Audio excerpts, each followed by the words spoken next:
You're listening to Keith Engle, the host of TGI Sports Talk on the National Streaming Sports Roku channel.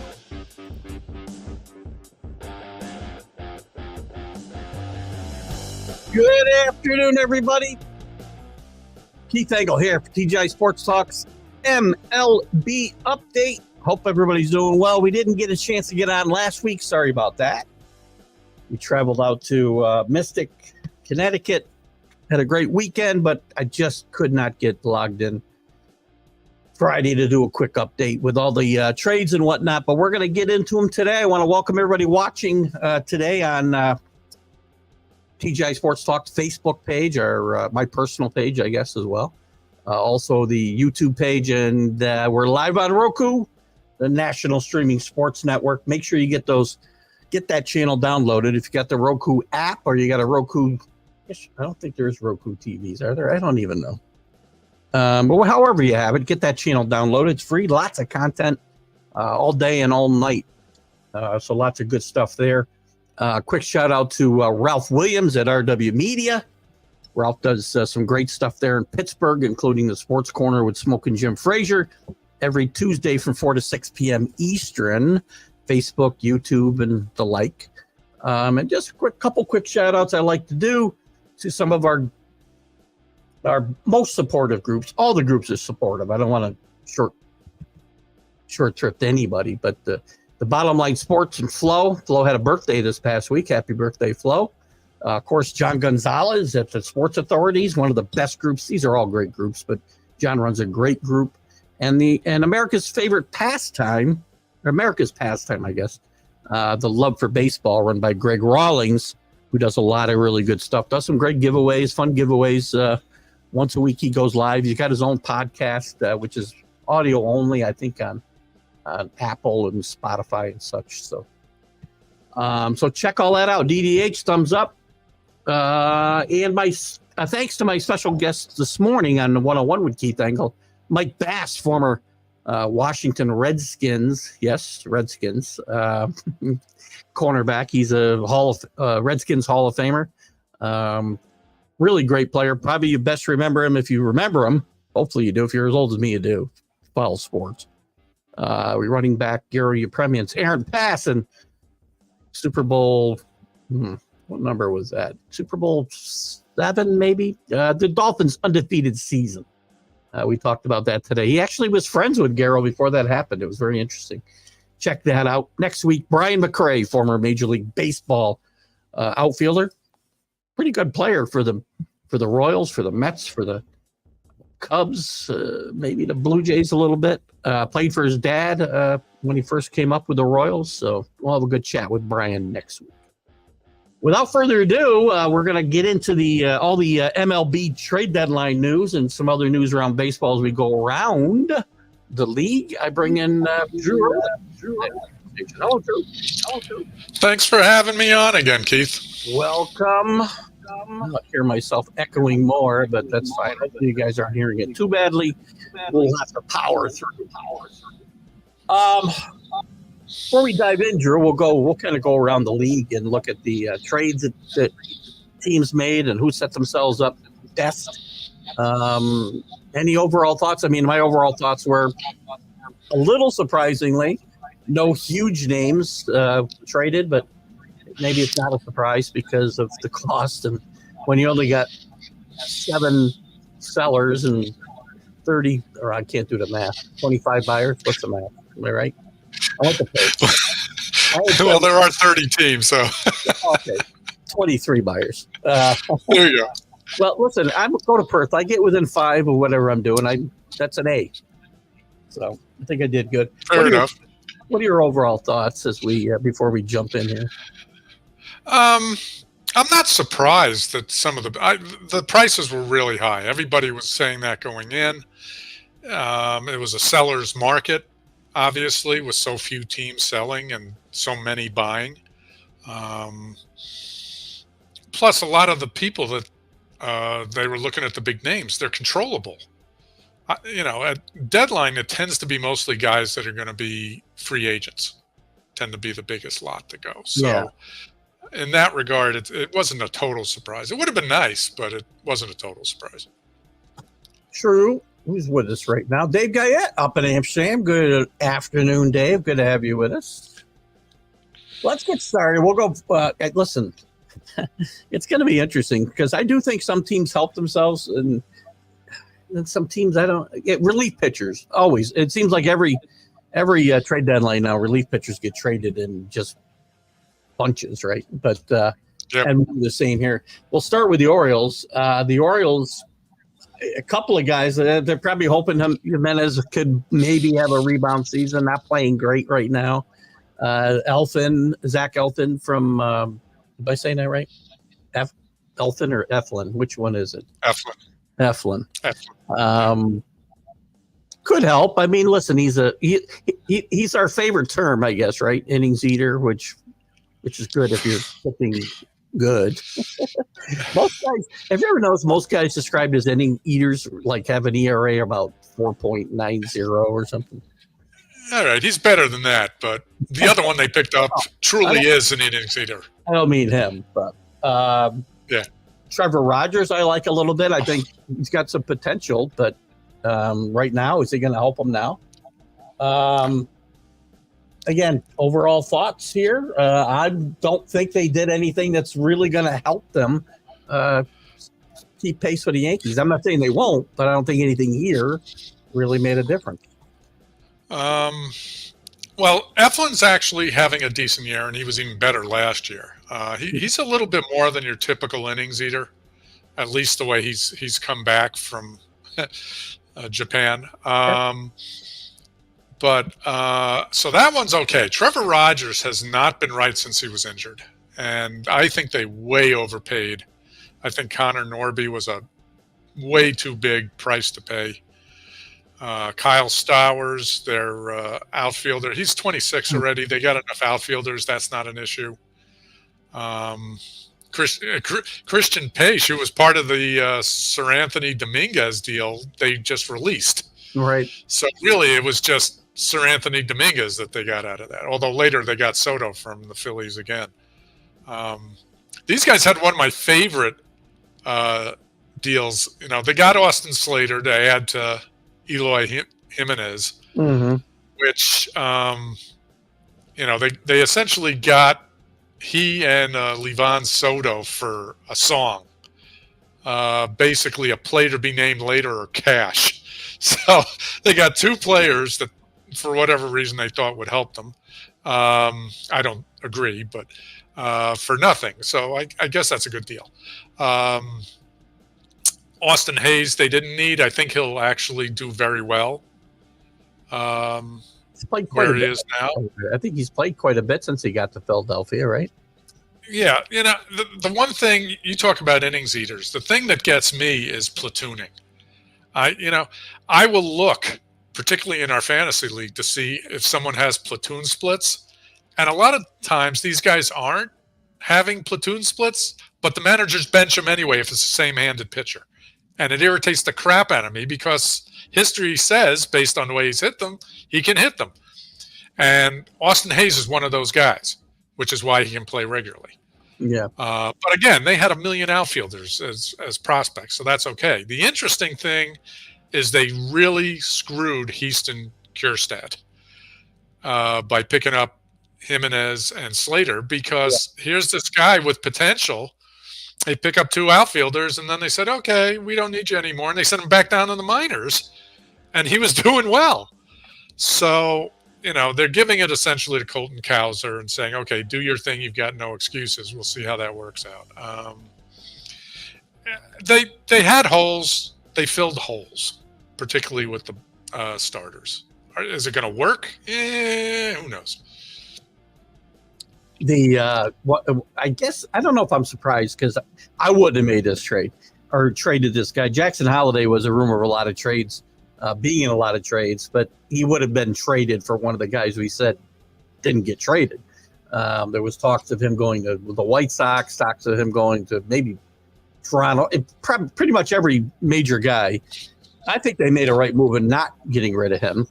He's red hot. He's 1 for 7 since they brought him back up with a home run, his first grand slam. But Can't quit on these guys. Willie Mays went for like 1 for 100 when he first came up, for crying out loud.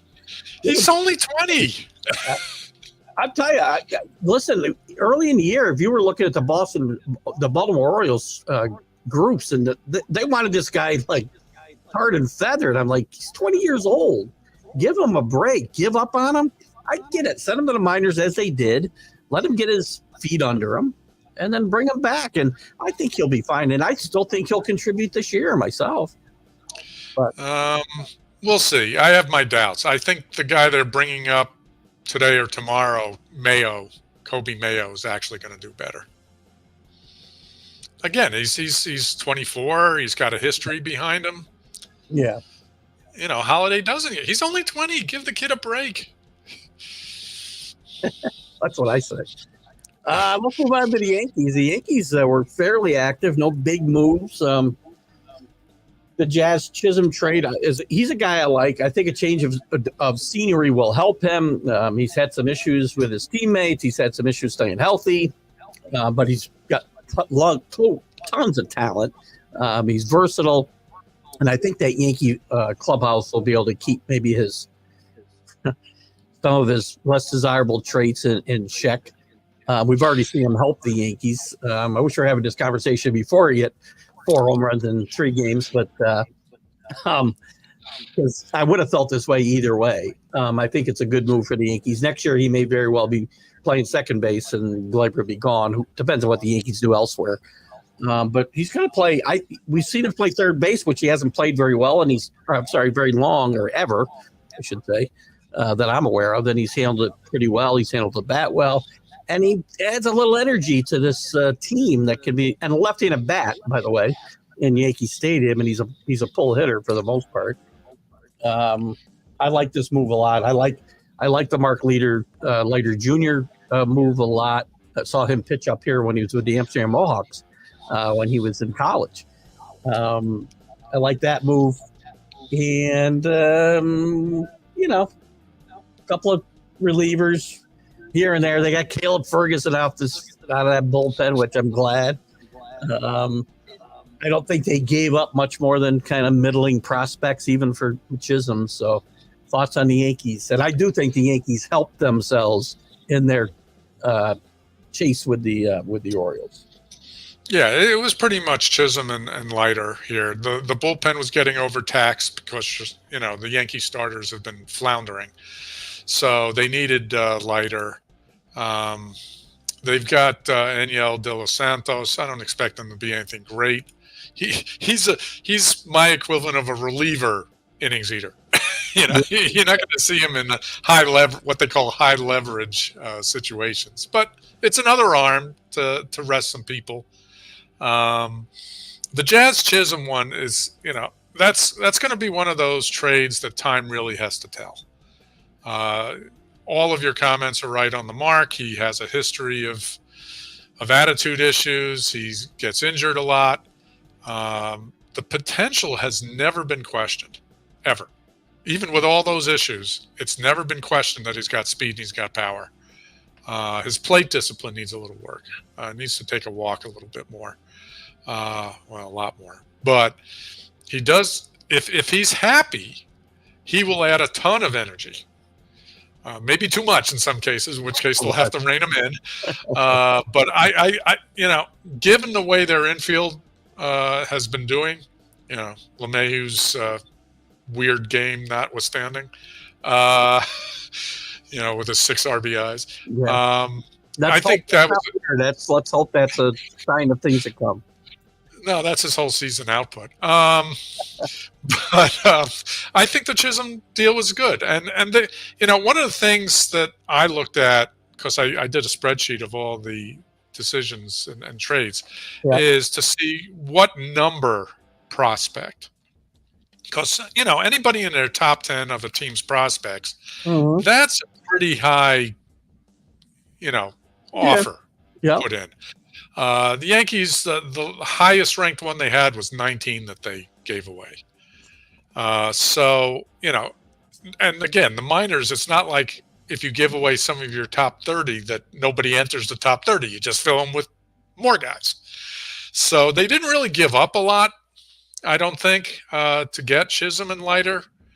So it's and they actually got into international pool money in one of the trades, which it doesn't seem like anything now, but it is when you start.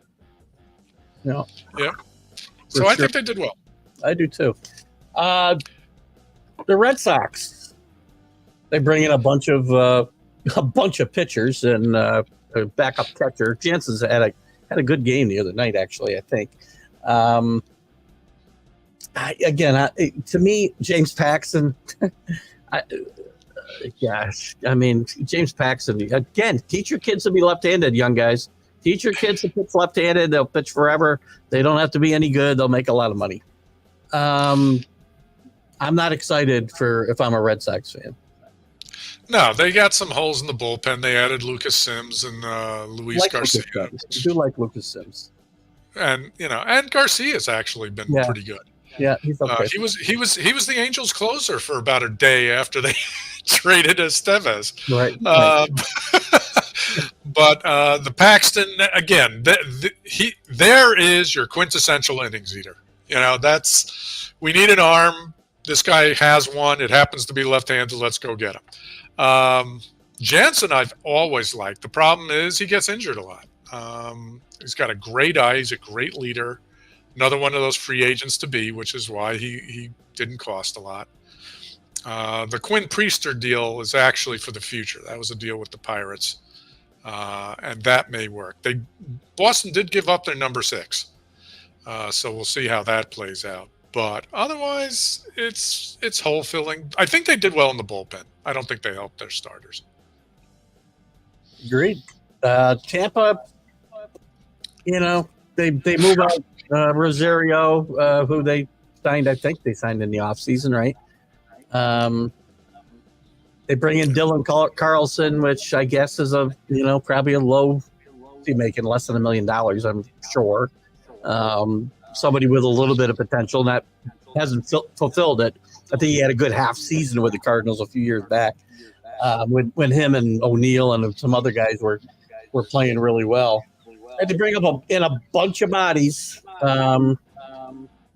Again, this is kind of what Tampa Bay does, and hope they find a few gems in here so they don't have to pay people. They did unload a lot. Well, Paredes.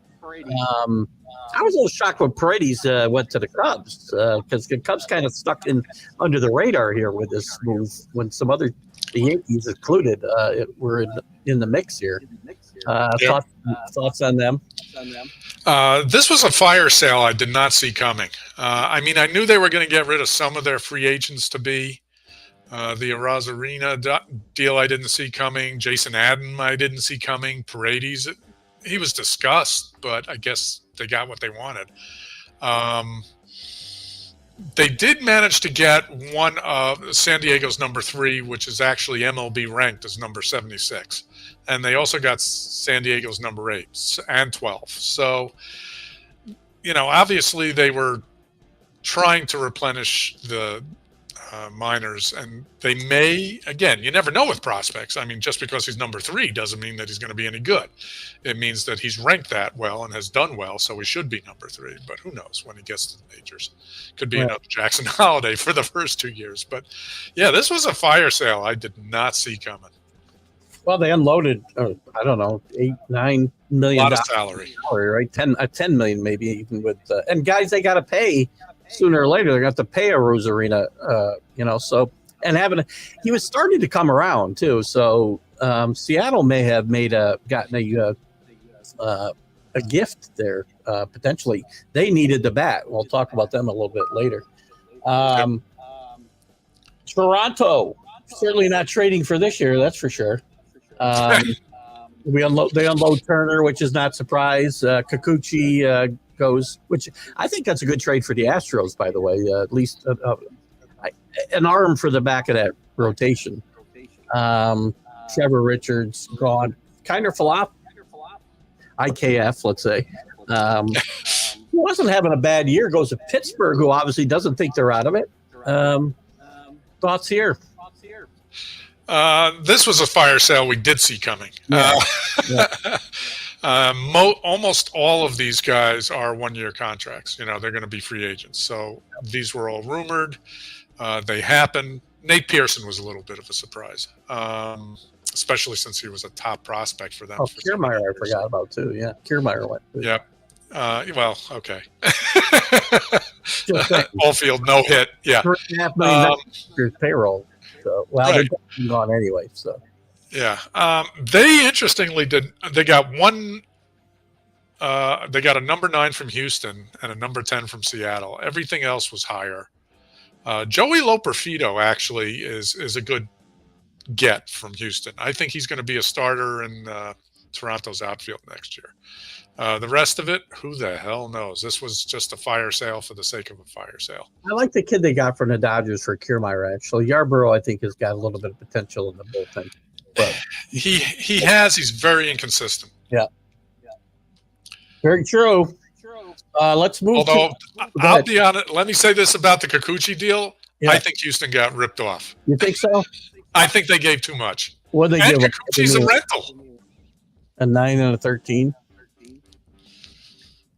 Oh, you definitely. Yeah. He's a rental. And Loperfido. The Astros aren't afraid to do these things, though. No. By the way, Yankees. One place the Yankees didn't help themselves was the pitching, the starting pitching. I mean, they got some relievers coming back. We hope that Clark Schmidt can come back and be healthy, and maybe. Well, Rondon's got to continue to do what he's doing, and Cole finds himself. I'm a little concerned. I said all along that Cole at some point this year is going to have surgery. I'm still not sure he's completely healthy.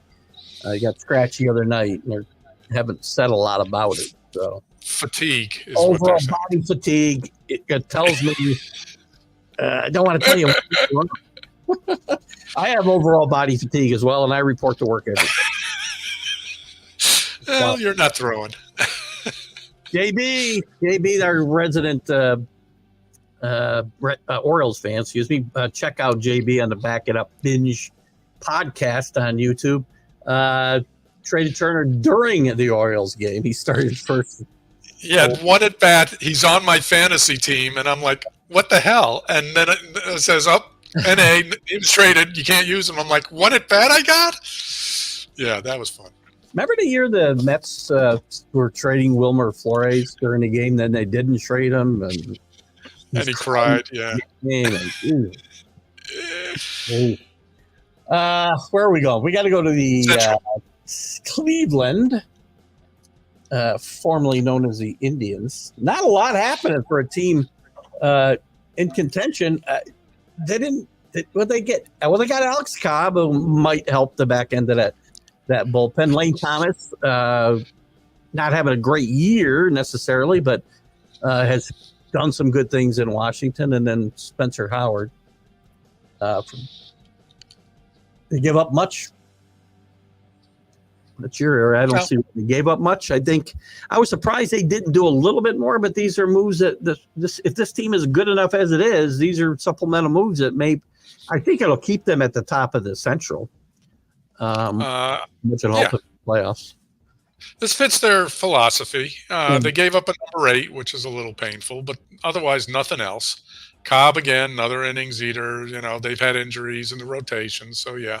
I think I think they bought low on Lane Thomas.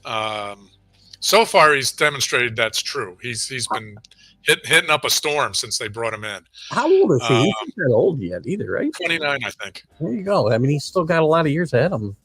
Yeah. And he's not a free agent or anything. So he had some speed. He had some power.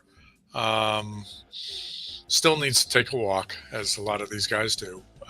But I think that was a good get. Their outfield has been a little powerless, literally. So I think that was a good get. Kansas City has moved back into second place with a little bit of a burst here. They pick up Michael Lorenzen, who's had a decent year in Texas. I was a little surprised. Maybe he's a free agent. I'm not sure his situation. I was a little surprised with Texas being still in a position to make a run that they would trade one of their more productive guys, especially with some of the problematic arms they have in that starting rotation. But I think that's probably a good pickup for the Royals, who have done a good job picking up bargain deals since last winter. I know you were like their winter moves a lot more than I did, and they've paid off. Hunter Harvey, a decent arm out of the bullpen, and then Cole Selby as well. So, and what do they get? Oh, they got Paul Jejong too at some point too, didn't they? Yeah. Who's probably hitting about, I don't know, 200 or something right now, but he's got a little pop. Yeah, but he's hitting home runs, so yeah. Thoughts overall? No, I think they helped. Obviously, they had a lot of veteran guys they got for their bullpen early, and a lot of them haven't panned out. So they got Hunter Harvey and Lucas Erceg from the A's to help fill in, and those were good moves. DeJong now is a bench player. He's just to give some guys some breathers. Lorenzen actually is being brought in as a swingman. They've got a rotation. They don't need him to start, but it's nice to have in case someone gets injured. So he's protection is what he is. They gave up a number 2 and number 4. So that's a little steep. But they definitely helped themselves for this year. And I don't think any of these guys, Lorenzen, I think will be a free agent. The others are not. Yeah. So these guys are keepers. And for that, I think they helped themselves. And Lorenzen can swing the bat a little bit, but he'll never get to do it ever again with the DH. So. No. I remember he might be, but I could be wrong about this, but he might be the last National League pitcher to get a home run. Not positive, but we'll have to look that up. I'm not positive. But anyway, the Twins decided to sleep through the trade deadline. I guess it tells you what they think about their chances, I guess. They can't be that in love with their team that they didn't move anybody. In fact, there was some talk that they would sell at the deadline. They really didn't do anything. They bring in Trevor Richards and future considerations from the Mets for Bannon. Again, I guess this isn't helping or hurting them, I suppose. But to me, this is a team, if you want to ward off the Royals or somebody else in this, because I don't think they're catching the Indians anyway. And if they want to stay in this wild card race, this does nothing to help that, in my mind. No, this wasn't about this year. They obviously like the team they have. They're also middle market. They've never gone high end usually. They're waiting for position players to come back healthy, which they've been hurt a lot. They're all good players, but they're always hurt. And they like the team they've got, this is what it says. But they also know that they're not going to probably catch the Guardians. So why move anybody if you like who you got? True. My my dark horse team obviously thinks less of their chances than I do, as they unloaded several guys. Canha, that ace we talked about, the ace that the Dodgers picked up in Flaherty. Chafin, experienced arm, if nothing else, in the bullpen. Carson Kelly, their sometimes starting catcher. I don't know what. Again, you look closer at the guys that came back. This was pretty much a sell. I don't think there's anything here that's going to help them this year. And now I do not see this team making the playoffs or even making a push at the wild card at all. They're throwing out the white flag here in my mind. Yeah, you and I both picked these guys to make the playoffs and be a surprise team, and obviously not. Every guy they gave up is going to be a free agent, so nothing surprising there. You don't get a great deal back when you're sending out rentals. They got the Dodgers number 8, which is nice. Filled their minors a little bit. In actuality, sometimes, here's one of those examples. Here's where sometimes you get addition by subtraction, because the Carson Kelly deal allows them to bring up one of their top guys. Hey, Rick, thanks for beating the crap out of me in fantasy. I'm bad-mouthing you for the last 30 minutes. No, I've been bad-mouthing his success. There's a difference. To me, it's always a little. But they brought up a top 10 prospect catcher, Dingler. And that was part of the whole reason they got rid of Kelly. Good catcher, Kelly, but again, a rental, so see what you can get for him. And they had someone to replace him. But yeah, no, the white flag is definitely up. For sure. The White Sox, who, if I didn't mention this at the top of the show, I did mention to Drew earlier, they're on a 123-game loss pace now, and we're rooting hard for that record to get broken, as I have the last couple of years. And it's a kind of a running thing on the show now. And every year I've got somebody, and they're the most likely candidate, of course, this year. And I was a little surprised at their lack of movement. They didn't move, and maybe for them, it's probably a good thing that they don't move. Crochet, I think, is a guy they probably should hang on to. I don't think they lose a lot Dylan Jimenez or DeJong, but again, not a lot of movement here. Robert's still there. Vaughn's still there. Guys not having great years, or they've been injured, or both. Surprised there wasn't more movement here, Drew? Well, not with Crochet, actually. I'm not surprised he didn't go. He complicated things when he insisted that in order to be worth it, he needed an extension, which the White Sox management was very pissed about that he announced that, which may have cut down on his options. But again, he's someone, if he's really good, we don't know even how much they're going to pitch him now. Right. Because they're stuck with him. So he could be built around. I mean, God knows they're bringing in enough minor leaguers.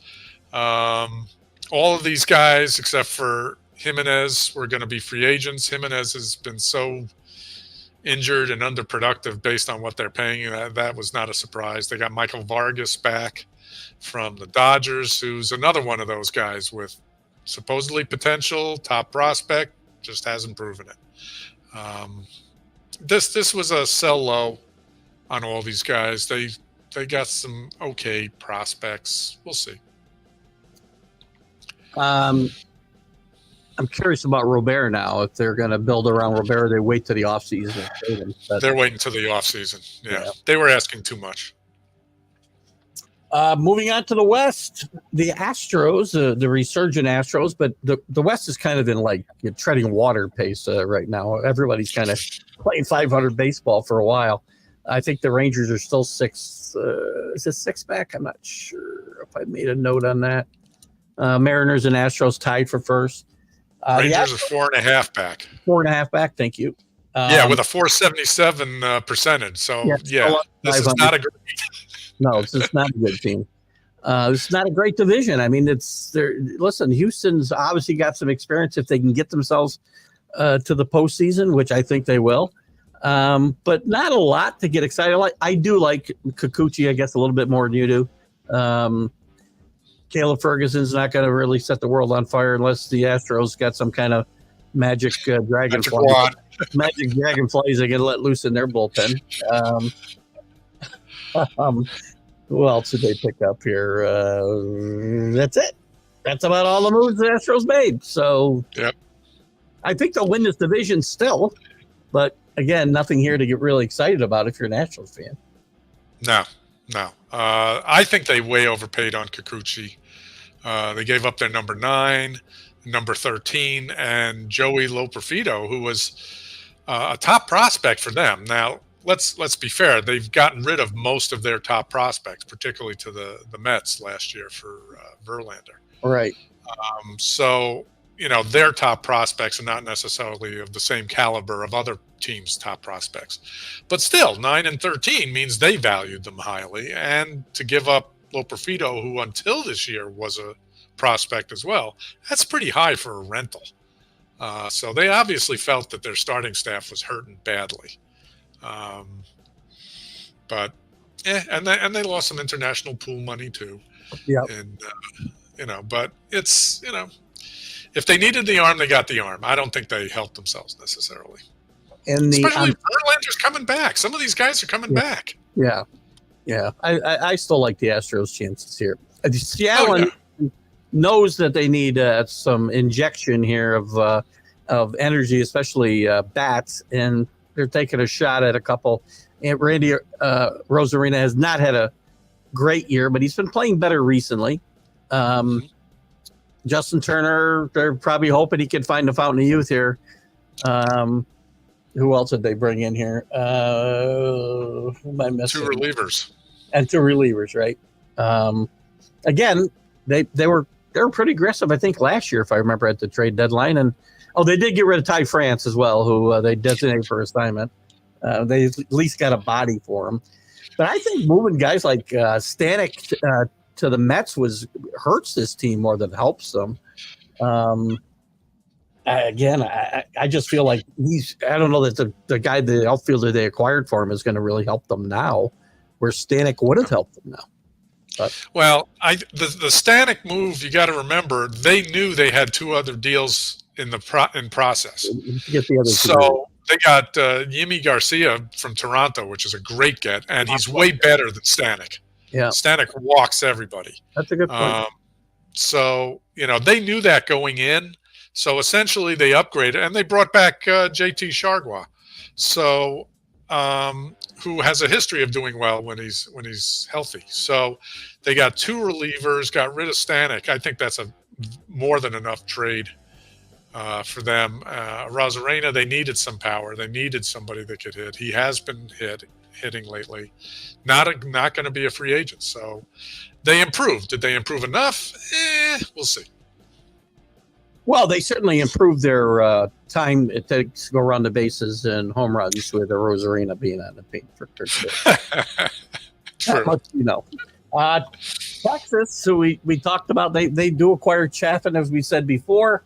I think it's almost all. Well, they got Carson Kelly, Pennington, Chaffin, and Molara, however you want to say his name, Molaris. I don't think the guy they got from Cincinnati is going to be that big a deal this year, and Wenzel, but trying to get some help for that bullpen.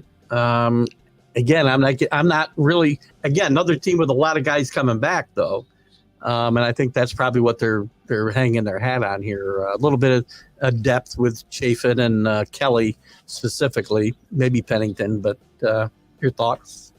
Yeah, they needed somebody to help out Heim. They haven't been getting a lot from the catcher's spot, so they brought in Kelly, who's actually had a nice bounce back season for Detroit. A good handler, though, and that's what they're going to need with all their pitchers coming back. Chaffin is a good get. Their bullpen's been stretched for obvious reasons, and that's what that's about. But again, similar to, Houston, could they have used more to get over the hump? Yeah. Did they get it? No. They basically filled a spot or two.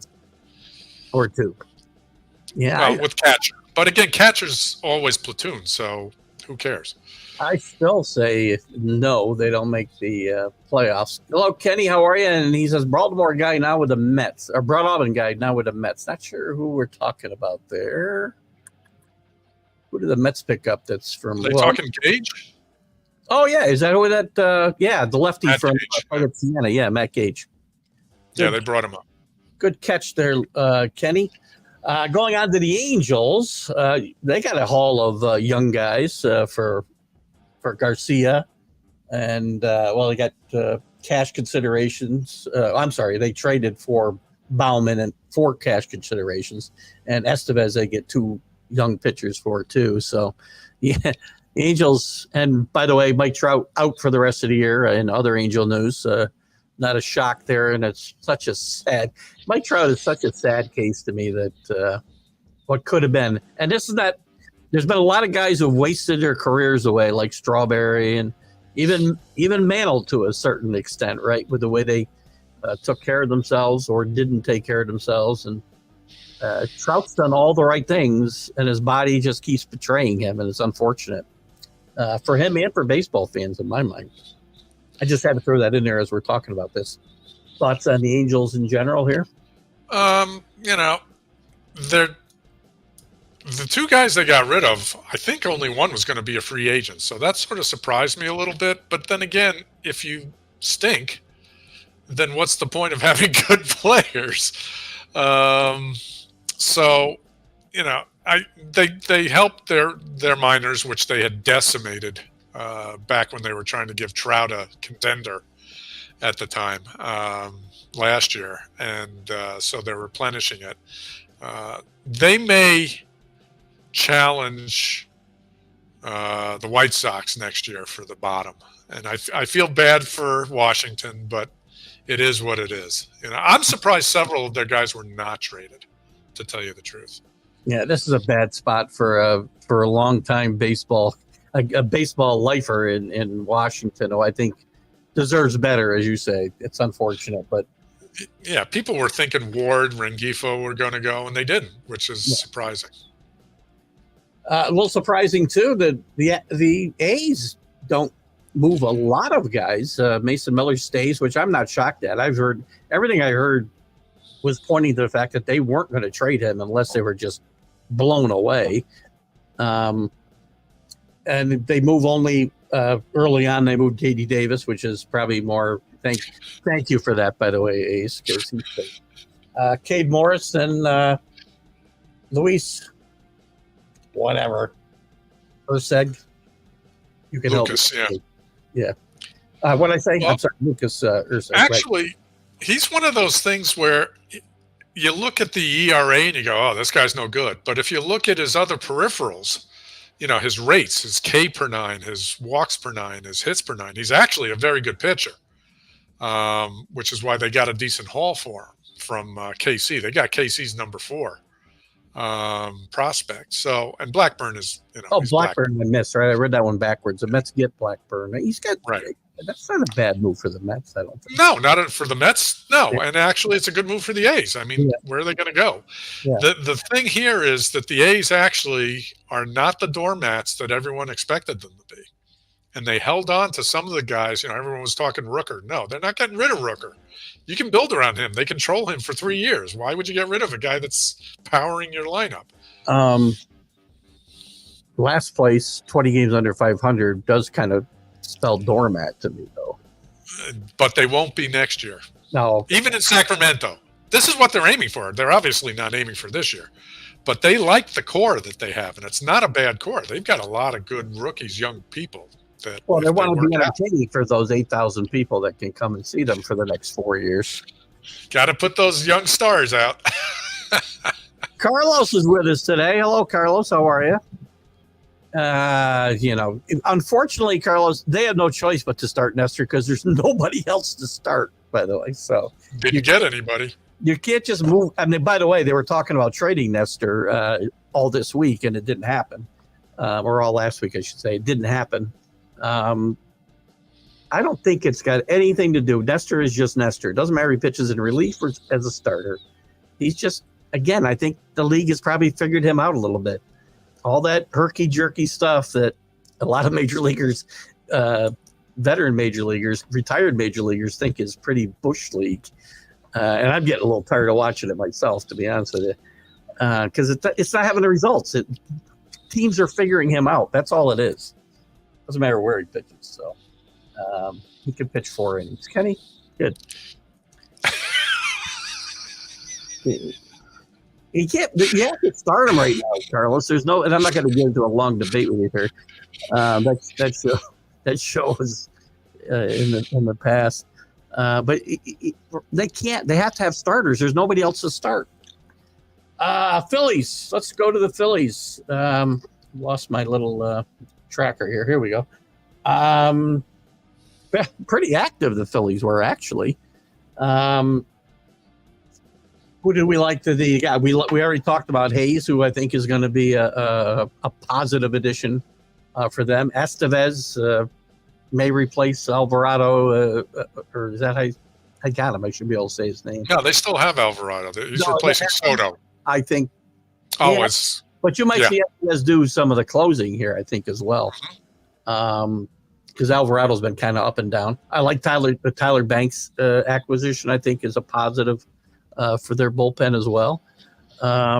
Again, who they gave up. This is a team in it to win it right now. So it really doesn't matter who they gave up. I don't believe there's any 1, 2, or 3 prospects here. So your comments. Yeah. This is a team, unlike Twins who didn't do anything. This is a team that is really good and just feels they need a couple of tweaks to put them over, some holes to fill.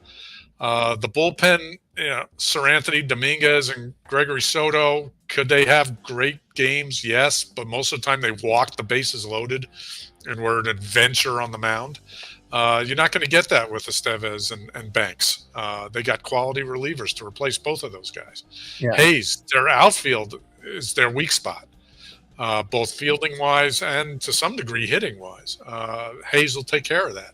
So and they got Baltimore's number 8 in the deal. Only the worst they gave up was their own number 11. So this is, Dombrowski doing his thing, and this time he did it well without totally decimating his minor leagues, and I think he really strengthened the team. Right now they're having some problems, but if they right the ship, they're going to be tough to beat. Like, everybody's going to have this kind of stretch. This is still, I think, probably the best team in baseball. The Yankees played them really well. Maybe just caught them at the right time. Don't know, but as a Yankee fan, I'm happy to see that result. This team will be fine. Harper's in a bit of a slump, which doesn't help them. This team's going to be obviously winning the East, and right now they'd be the favorite probably to go to and maybe win the World Series. So, yeah, no, they did the right moves. That's all they needed. Phillies having issues. Everybody's going to have these type of slumps. Schwarber can't stay healthy. Okay, listen, Hayes is a better player than Schwarber anyway. By the way, just an FYI. The Braves, I think they're pretty much resolved to their fate here. It's a matter of whether they care about making a wild card at this point. They didn't do a lot. They brought Solar back in a trade, and they brought in a relief pitcher and a shortstop who's probably not going to help them a lot. They don't give up much in Matzik and Caballos. I don't have much to say about what the Braves have done here. No, they're just trying to hit the same notes that they hit before. I mean, look at all the outfielders that they brought in. It's their previous greatest hits when their outfield when they won a World Series, they brought in Peterson and Soler and the other guys already. Rosario, I think. Yeah, but there's another. Gosh, I just had his name. Adam Duvall. Right. He's already there, I think, isn't he? Yep. And they brought back Rosario and they brought back Soler. So, and Luke Jackson, who was previously with them. So he's the reliever. The plan is the pitchers that were there at that time aren't there and aren't going to be there. So, yeah, no, I was surprised they didn't do more, and to rely back on what they did a couple of years ago to be successful. I don't think they helped themselves. Well, the bats will probably come back here. The pitching is going to be the problem for the Braves in my mind. Yep. Too many injuries. The Mets were busy. The question, no big names. Lots of help in the bullpen where they needed it. Anybody I'm not thinking about? I mean, there's nobody. Well, we talked about Winker coming in. Again, is he going to play over Marte? If healthy, I got to believe Marte's a better player overall. He has some nice things, but I don't know that this is going to really put the Mets over the top here. Well, they don't need to be over the top. This was a whole discussion line on sports authorities. How would you grade their trade deadline work? And I'd say it was pretty darn good for what they wanted to do. This was a team that never expected to make it even into the playoffs. All of a sudden they got hot, and they're like, okay, we have a few holes, particularly the bullpen. They brought in 4 different bullpen guys because bullpen stinks. Phil Maton's done well. Huascar Brazoban is going to be very good from the Marlins. Tyler Zuber is a young kid that could do well. I like what they did in their bullpen, to be clear. I do like what they did in their bullpen. They needed an arm. They got Blackburn because their starters keep getting hurt. He'll lead innings, and if he's any good, he'll be another Manaea. And Jesse Winker, they weren't happy with their bench outfield guys, so that was a hole. I like what they did. Worst they gave up was their number 17. They didn't give up a lot. They filled some holes. They're going for the wild card. No. Okay. Carlos says McNeil's like Glaber. Yeah, they both stink. And you mentioned up here they should have got rid of him. The problem is you need a partner to make a trade, and who's going to trade for his contract and that bat? That's true for this year. McNeil has a history way better than Torres, though. I agree. I agree 100%. And I would have had Glaber out of here 2 years ago, actually, maybe 3 years ago. Yep. Overall, I think the Mets do. I think they help themselves because of the arms in the bullpen. Myself. Yeah. Where do we go to now? The Nationals, who were they were playing okay for part of the year. They're on a bad streak right now, and they're probably hitting about the level they probably should. I was a little surprised they gave up on Lane Thomas, but they get 3 bodies back for him. Again, I'm not terribly excited here, so I'm certainly not going to help them this year, and we'll see. They're going to start to develop into a really good team, I think, next year. I think we talked about that. They're going to get some more guys of those young guys coming up out of the minors, and the other guys that they already have up are going to continue to develop, and I think this team will be a force here in the next couple of years. Yeah, they've got and this is another one of those moves like Detroit's move of Kelly, where they had the catching prospect they wanted to bring up. They've got a couple of outfield guys they want to bring up. They've already brought up Wood. They wanted to make some space, so they got rid of 2 of their starting outfielders, in Winker and Lane Thomas. So they're going to bring them up, see what they can do. They knew they weren't going to make the playoffs anyway, so why not? They got Casey's number 2. They got Cleveland's number 8. That's nothing to sneeze at, but plus a bunch of other minor leaguers and a draft pick. 2 of the guys they got rid of are going to be free agents. So, yeah, I think they helped themselves. It's not for this year, but. Yeah. Well, speaking of not helping yourself for this year or any year, the Marlins just continue to just flabbergast me. Why are they even in business? Because every year they just trade away anybody any good they have. They couldn't even move Josh Bell. They had to just release him. That's you couldn't even get a bag of balls for him, for crying out loud. I mean, they moved. What did they move? Dela Cruz, who has been fairly he's a decent player, a bench player. He'll help the Pirates, I think, a little bit off the bench, maybe even a little more than that. Who else did they move? Tanner Scott, who the Yankees would have loved to have ends up going to the Padres, the red hot Padres, by the way. I think they moved within 6 games of the Dodgers and 9 of the last 10. Who else did they move out? Josh Bell, they released. They can't even find a place for him. Trevor Rogers, we already talked about. I still like his potential. I know you don't. I think there's potential there. Jazz Chisholm, who's the star of the team, and they don't even get a top prospect back for him, as Drew mentioned earlier. Nothing better than a number 19. Puck, I like. I like his arm. I think he's another guy who they just kind of, and I'm not sure about the guys they got, quite frankly, but gosh, it's just, and then they trade Sanchez as catcher too, and some other bodies. They're the ones that stand out to me. What's the reason for this team even being in the league? I don't get it. They're trying to be the Brewers, and they're not succeeding. They're trying to do it all with homegrown, and it's not working. Keep in mind, you had a particular former Yankee shortstop that was running the show that they managed to get rid of and push out. So it's a team in turmoil. Pretty good GM, the first woman GM who did a great job there. Goodbye, we don't want you either. So both of them had a problem with the management, with the ownership, I should say. They were management. They got some nice guys back. They got San Diego's number 2, who was actually MLB ranked number 44. Yeah. Although he's going to drop down. He's having a bad year. They got Connor Norby. They got Kyle Stowers, both decent players from Baltimore, which will stop. Interesting thing is they immediately send Norby back down. And he probably is like, oh, great, I'm a lousy team. I'm going to have an opportunity. I can replace Chisholm at second. And nope, they send him down. And you're like, yeah, okay, this is a financial move, obviously. But some of the guys they traded, Puck, who has years left. Tanner Scott has years left. These are not free agents to be. Right. Watch Brian Hoeing that they traded to San Diego. He's been having a good year. And they also got rid of Brian Dela Cruz. So you're like, oh, okay, this is going to be a team in rebuilding that's going to make Chicago look good. Yeah, they could be chasing the White Sox, or they could be chasing 120 some losses next year as well. So keep an eye on them, folks. And Shoemaker's going to be, and he's got to be like, what am I doing here? Yeah.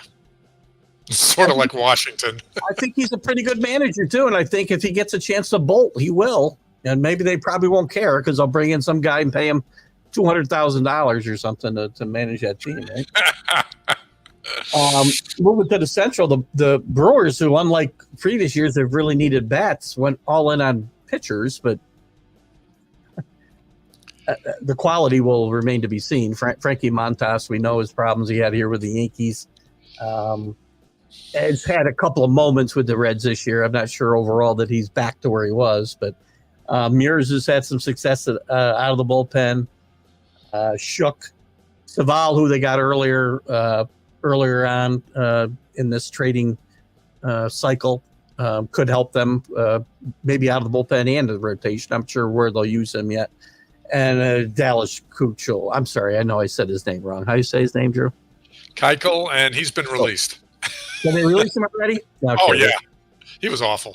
Why do you trade for – well, it's got to be part of something else. I mean, you trade him for cash considerations and you release him. I hope I don't have to pay for him after that. So no, they paid their cash, and it wasn't a lot. So, yeah. He was a minor leaguer at the time. So I think the Brewers like a lot of their – I think they like their team, and I think these are some – as a lot of these moves are supplemental pieces that'll help them move up a little bit.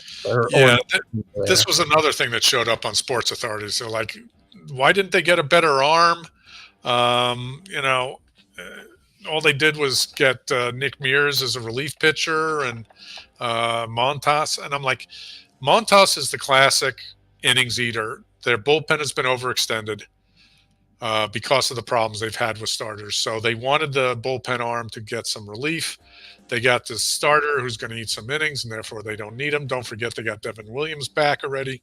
This is a formula they have, which is their starters go whatever they can go, and then they use their bullpen. With Williams back, he's fresh. Mears adds. All they're doing is following their blueprint. And Jacob Junis was who cares? And Joey Weimer never panned out. So what'd they lose? The Cardinals, who are trying to chase them down, they've recovered, I think, fairly nicely from a horrible start. But, they're not – this is not a team that I would say is a World Series favorite. They bring in Fetty, a former prospect, their own prospect, Tommy Pham, and Oliver Gonzalez in a 3-team trade. They also brought in Armstrong, a relief pitcher. Again, Pham in the right, when you put him in the right situations, can produce. But they traded him away the first time for a reason, I think. I like Fetty. I think he's a decent pitcher. He's not going to excite anybody with some of his peripherals and whatnot, but he'll keep his team in games, I believe. And overall, I think these moves, Tommy Edman, again, never really amounted to what I think they thought he was going to. And I don't think they gave up that much for what they got here, so I think it's a net gain for the Cardinals. Yeah, all the Cardinals gave up was Edman, who's still injured. So he's going to be a future piece for the Dodgers because their infield's been decimated. The White Sox are the ones that got screwed here. I mean, they gave up 3 players. They gave up Kopech to the Dodgers. They gave up Fetty and Pham here. And, what did they get? Yeah. Michael Vargas and 2 number 17 and a number 23. That's for 3 decent rentals. That was not good. I think the Cardinals made out, if you want to look at it that way. Filled a couple of holes. Yeah. Is it going to put them over the top? No, but again, we're saying pretty much the same thing for a lot of teams here, right? And Carlos, I'm not going through all that Jeff Bezos and Marlin stuff. I'm pretty much done there. So we're running late, so I'm not going to get into all that. Don't take it personally. Moving on to the Cubs. Listen, for a team in contention, I'm a little surprised they move a positive piece like Leiter Jr. out of that bullpen. That surprised me a little bit. And then they bring in Paredes. I think he's an upgrade at third base to Morel. Yes, Morel. Thank you. And again, I'm not excited necessarily about anything but Paredes. I think Paredes probably would have been better off going somewhere else. Small ballpark, I think, will help him because he's a fly ball hitter and a pull hitter at that. So depending on which way the wind's blowing, I guess Paredes could thrive a little bit. I think he's a decent ball player. He's a decent defensive player, and is he a free agent? I'm not even sure. I think he might. No, he's not. They have control of him for another 3 years. Well, that's good. Yeah. That's a good trade. That's a good trade, right? I agree. Other than that, I'm not terribly excited about anything the Cubs did here. But again, they probably think we put this team together and we got the highest paid manager in baseball, so we should win anyway. Well, I mean, they lost Leiter, but they knew they were getting Nate Pearson. So, good point. That's a trade-off. The Paredes deal surprised me, but I think it was a really smart move on their part. Morel was never going to amount to much. Maybe Tampa can fix his swing and miss issues. I don't know, but Paredes was a great get. This is another one of those we're looking towards next year type of moves. Little surprised. And again, right, we talked about the AL West treading water. The NL Central's kind of treading water right now with all these teams kind of bunched together, with the Brewers just a little bit above them. The Pirates still 2 games over 500. Looked like they were crashing 6 weeks ago, and they've recovered nicely, and they make a few moves that I think are going to help them. IKF, I think, will help them. The kid we just talked about from Florida, Dela Cruz. Who else did they bring in here? Jalen Beeks from Colorado, relief pitcher. Is a positive arm in the bullpen. Other than that, I mean, I guess I got to scroll down. They made quite a few moves here. Yeah. I like what they did here. I don't know if this team's really ready to win. Listen, I like Brian Hayes a lot, but this guy's got to show some power at some point, doesn't he? I mean, really good defensive player. He got a decent bat, but I thought he would develop power by this point in his career. But I don't know that this team's got enough to really hang in this wild card race. And I'm not sure that they expect to. I mean, Beeks is one of those Colorado. You look at his numbers; they look awful. But he was one of those Colorado pitchers that, if you get him out of there, he'll look good. His peripherals are good. Dela Cruz has some power. IKF has been actually having a really good year, which is interesting. And they got Boston's number 6, and all they gave up was Martin Perez. Yay. Quinn Priester, who never Yes, Alan, your pitcher, Martin Perez. Yeah. Quinn Priester was one of their former prospects that never panned out. They don't need him now with the way their prospect pitchers are pitching between Jones and Skeens. Worst prospect they gave up was number 17. I think again, this is a move they're looking at next year. If it helps us this year, that's great. If it doesn't, that's fine too. The Reds, your favorite team in this division. Again, very inconsistent this year. Obviously, they got one of the most exciting young players in baseball, and still some really good young talent around him as well. If McLean being out has really hurt this team, I think, a lot. It's hurt my fantasy team a lot. All of my fantasy teams a lot. But I don't see where they made any moves here at this deadline that's really going to, make a difference in their drive to a wild card here. Go ahead. They bring in Ty France, who, the Seattle's very happy to get anybody to take anything for him. Austin Slater, bench player at best. And I mean, Lucas Sims, who I think is a pretty good relief pitcher, they give up, and I don't really love anything they brought back at all. No. The Austin Slater one's fun because that was one of the first trades of the last week. They basically acquired Slater and cash for Alex Young. And then later on, when you look at, they basically sold him, we don't know for what, to Baltimore. Right. for a player to be named later or cash. And I'm like, okay, so you basically gave up Alex Young for nothing. I'm like, what the hell was that one about? But, whatever. Yeah, nothing they gained here. I mean, they gained a bunch of players or got rid of them immediately that teams wanted to get rid of. Ty France, Jacob Junis, Joey Weimer. Basically, the biggest thing they got out of it was some cash, from what I can see, in two different transactions. Lucas Sims, I think, was a hit. And they didn't replace him. So, okay. Yeah, I think the Reds overall losers here in my mind. But oh yeah.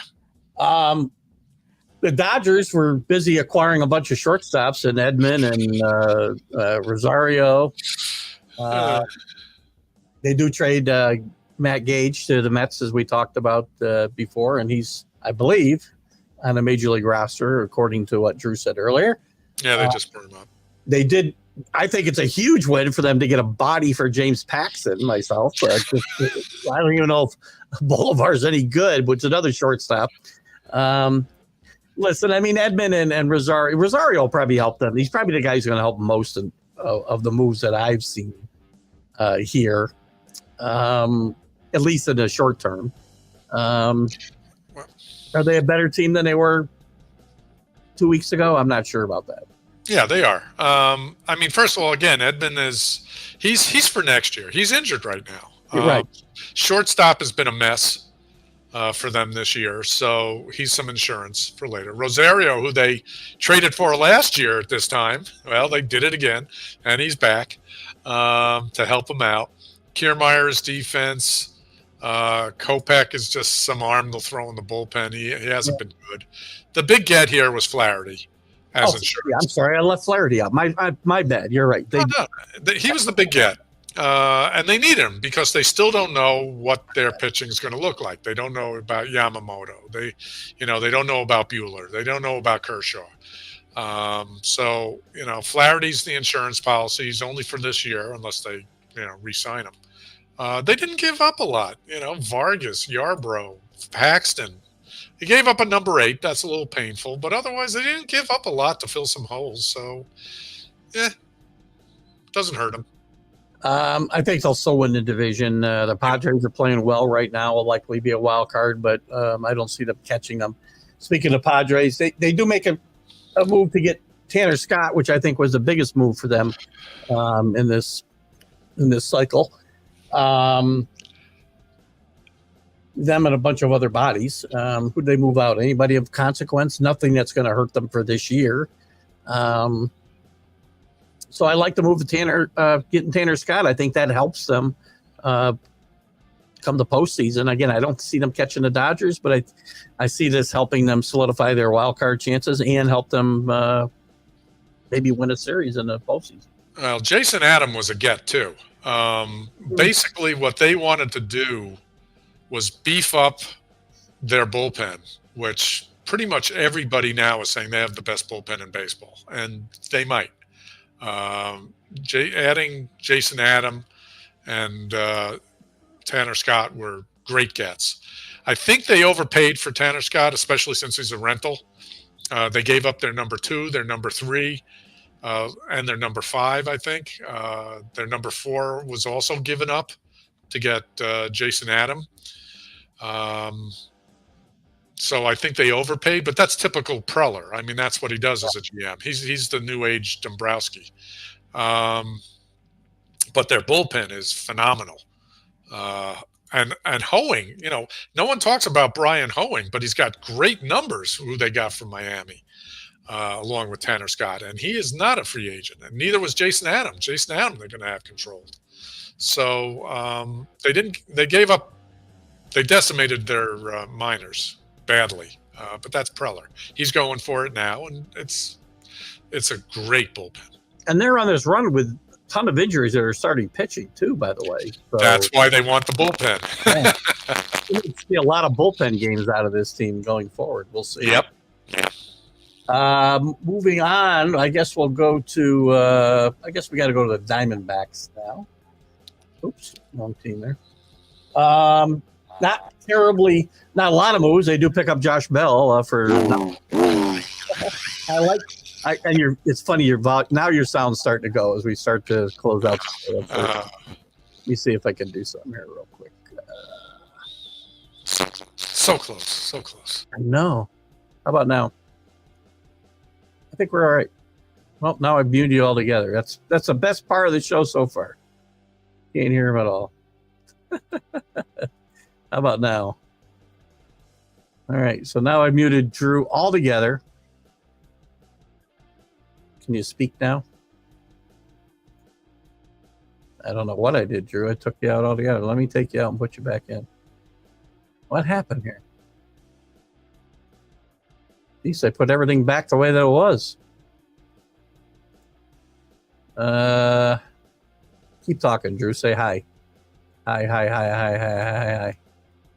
Well, I'll tell you what. Pop back in and pop out and pop back in. We'll finish up. Drew will be right back. We'll finish up with our remaining teams in AOS. Oh, that's just me. Can you speak, Drew? Yeah. There you go. I can. Oh, really? Yeah, now I can hear you. I don't know what happened. Oh, I didn't pop out either, so that works. I know. All right, so let's finish up here. So, all right, Arizona. I do like the EJ Puck acquisition here a lot. Again, Chaparral, I don't know a lot about it. I don't see him necessarily helping this year. Josh Bell, who knows? Maybe he finds a fountain of youth, but Puck is the big deal here. And by the way, I'm playing much better.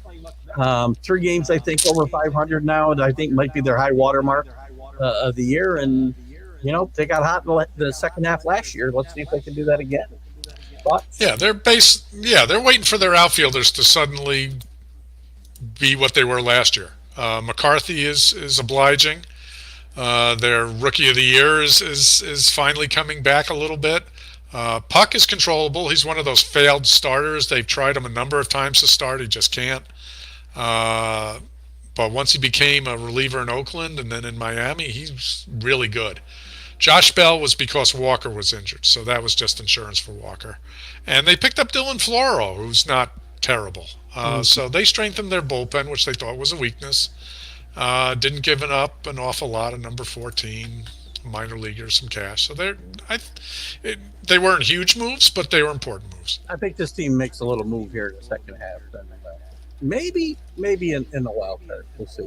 The Giants, who I liked before the season, I don't know if they know what they're doing. They're buying, they're selling. They bring in Canha for nothing, but for no reason that I can see. But they move Alex Cobb out. They move Alex Young out. They move all these guys.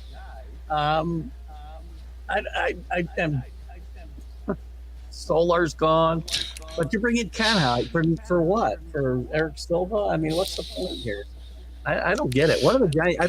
I don't think the Giants know they're done, think they're done, or just are very confused on what sport they're playing. I don't know what's going on. Yeah, I think they know they're out of it. I think they saw how Arizona and San Diego were doing, and we know how the Dodgers are doing. I think they said this isn't worth it. Canha was brought in, and again, he's a rental, was simply to replace Slater. Well, I guess they needed body trade at that point. Yeah, they need a body in the outfield because they lost Slater. Alex Young was brought in, in the first Slater trade from the Reds. They got Tyler Matzik to help their bullpen, sort of. This was actually a bunch of moves that did absolutely nothing. That's right. That's the best way to characterize it. It was just bodies trading bodies, and I can't disagree. It doesn't do anything for next year either. And Rockies, and it seems if we were playing European soccer, would be relegated to another team. They cannot get out of their own way. They've traded one of their better players in Beeks, for Mears. Yes, and Mears. Again, fine. You keep acquiring prospects, but you do this and you make silly signings like they killed themselves with the Bryant signing 2 years ago, or 3 years ago now. What was it? Maybe 3. I thought Brian McMahon would find himself a new home. I was hoping he was. I like the kid. I think he's a good ball player. Would probably thrive away from this losing environment. But this is another team. They did nothing in my mind to to help themselves. Maybe one of these kids pans out, but again, it's more moves just to make moves. Yeah, it's not even that. They only made like 2 moves. I mean, you look at this team and say, you must have somebody you can get rid of for something. And no, they got Milwaukee's number 17, a couple of unranked minor leaguers for 2 decent relief pitchers. Okay, throw in the towel. See ya. These guys and these teams wonder why their fan bases get mad at them. The Marlins, the Rockies, at least the White Sox try to win every White Sox, right? I mean, this was a byproduct of them going all in a couple of years ago, so it's understandable. But these other teams that just never try to get better, and then when they do make incremental moves to get better, like the Marlins had a couple decent years, but every time they do, they get rid of everybody. That's historic, and that's with different ownership groups too. They still follow the same plan. Yeah, frustrating. Anyway, Drew, I think that's all we got. Big winners. Listen, we talked about the teams. I still will not change my picks that I made 2 weeks ago when we were updating our preseason picks a little bit. You're not going to change your picks because you refuse to change your preseason picks, so I get that. But I think the Yankees helped themselves just from a personal perspective. Dodgers, as you said, probably helped themselves as far as the contenders go. And I think the Phillies come out of this maybe the big winner in my mind. I like what they Phillies did. Yeah, they again, it was filling holes. They don't have a lot of weaknesses. Address the ones you do have, which they did, and it's a good job. I think San Diego, it's interesting. They're basically going to do bullpen games. They're going to have their starters go for 4 innings, and then they're going to wheel out the best bullpen in baseball, which is why they did what they did. So if that's your plan, and hopefully it works, I think they came out as winners. Seattle maybe benefited themselves a little bit. I think Cleveland, even though they only made 2 moves, benefited. Yeah. Kansas City, for what they wanted to do, benefited. Is it going to do anything? I don't know. But Yankees, I think the Chisholm deal was a good one, and I think Leiter was a good move. Yeah, I like what the Yankees did for sure. Yeah, I don't think Baltimore. No, I don't like what Baltimore did. Leaders, Baltimore, I'm not crazy about. The Astros, I guess, I'm okay with what they did, to help themselves. Just looking at the teams they're leading. Indians, I think, made some moves that will solidify their team. Who else is leading here? Phillies, we talked about. The Brewers, again, as you said, kind of sticking with their plan. And the Dodgers, I think, probably helped themselves a bit as well. So, before we wrap it up, we'll give the weekend matchups. As we said, we're a little bit late, but we'll wrap it up quickly here. And the game that's being played right now, the Cubs are leading the Cardinals 5-1. Fetty and Assad started that game. Arizona will be at Pittsburgh. Flat. I can't fat. How do you say that, guys? It's fat. It's fat with a little bit of a D in it. Yeah. Yeah. Luis Ortiz against Luis Ortiz. The Royals and the Tigers, and the Tigers are going to make any move. Tonight be a good night to get started. Will face Reagans. The Brewers will be at the Nationals. Montas gets to start there against Jake Irvin. The Blue Jays and the Yankees, which you would have thought would be a big series here in August, but not so much for the Blue Jays. Kevin Gausman against Marcus Stroman. Baltimore is going to be at Cleveland. Kramer against Carrasco. Giants against Cincinnati. Harrison and Abbott. The Marlins and the Braves. What the hell? Belozo and Schwellenbach. Oh, there ain't Smith and Jones is left and fourth at all. Red Sox and Rangers. Crawford at Urena.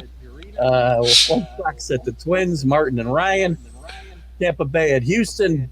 Baz and Kikuchi. Mets at the Angels. Blackburn and Anderson. Wow. Rockies at the Padres. Gumber and Vasquez. Dodgers and A's. Gavin Stone against Estes. Phillies, probably the matchup of the week, I would say. Weekend. Phillies will travel to Seattle. Phillips against Wu tonight. Not a lot of great series coming up here. Baltimore and Cleveland will be fun. Philly and Seattle should be fun. Arizona Pittsburgh might be fun. So enjoy. Hot streaks. We got the Yankees with a 5-game and Guardians and the Royals with 4-game ones. Yep. And the White Sox have lost 17 in a row. That's fun.